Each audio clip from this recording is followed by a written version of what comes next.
നമസ്കാരം. ഇന്നത്തെ പ്രധാന 5 വാർത്തകൾ. തിരുവനന്തപുരം മേയർ വി രാജേഷിന് ആദ്യത്തെ പരാതി ലഭിച്ചു. ആര്യ രാജേന്ദ്രൻ മേയറായി പ്രവർത്തിച്ചിരുന്ന കാലത്തെ അഴിമതികളെക്കുറിച്ച് സമഗ്ര അന്വേഷണം ആവശ്യപ്പെട്ടാണ് പരാതി. മുൻ കോൺഗ്രസ് കൗൺസിലർ ശ്രീകുമാറാണ് പരാതി നൽകിയത്.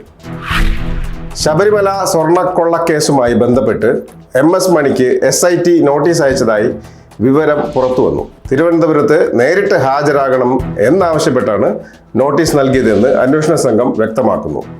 എന്നാൽ നോട്ടീസ് ലഭിച്ചിട്ടില്ല എന്നാണ് മണിയുടെ പ്രതികരണം. D മണി എന്ന പേര് തനിക്കില്ലെന്നും പ്രതികളുടെ ഫോണിൽ കണ്ടെത്തിയ നമ്പർ ബാലമുരുകൻ്റേതാണെന്നും കേസിനെ കുറിച്ച് അറിയില്ലെന്നും മണി SITയോട് മൊഴി നൽകി. എന്നിരുന്നാലും ഈ വിശദീകരണം അന്വേഷണ സംഘം പൂർണ്ണമായി വിശ്വസിച്ചിട്ടില്ല. രാഷ്ട്രീയ ചരിത്രത്തിൽ പുതുചരിത്രം കുറിച്ചിരിക്കുകയാണ് KM മാണിയുടെ സ്വന്തം തട്ടകമായിരുന്ന പാല. സ്വതന്ത്ര സ്ഥാനാർത്ഥികളായി മത്സരിച്ച ബിനു പുളിക്കക്കണ്ടവും മകൾ ദിയ ബിനു പുളിക്കക്കണ്ടവും ബിനുവിൻ്റെ സഹോദരൻ ബിജു പുളിക്കക്കണ്ടവും പിന്തുണ പ്രഖ്യാപിച്ചതോടെ ഭരണം UDFന്റെ കൈകളിലേക്ക് എത്തി.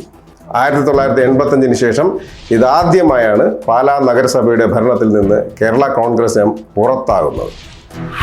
തിരുവനന്തപുരം മേയർ തെരഞ്ഞെടുപ്പിൽ ചട്ടലംഘനം ഉണ്ടായെന്ന് ചൂണ്ടിക്കാട്ടി CPM കോടതിയിലേക്ക്. വോട്ടെടുപ്പ് അസാധുവാക്കണമെന്ന് ആവശ്യപ്പെടാനാണ് തീരുമാനം. സത്യപ്രതിജ്ഞ ചെയ്ത 20 അംഗങ്ങൾ ചട്ടം ലംഘിച്ചതായിട്ടാണ് പരാതി. പുതുവത്സര സമ്മാനമായി നിലമ്പൂർ തിരുവനന്തപുരം രാജ്യറാണി എക്സ്പ്രസിന് 2 കോച്ചുകൾ കൂടി അനുവദിച്ചു കിട്ടി. അതോടെ കോച്ചുകളുടെ എണ്ണം 16 ആകും. നിലവിൽ 14 ആണ് ഉള്ളത്. Zag news Trivandrum.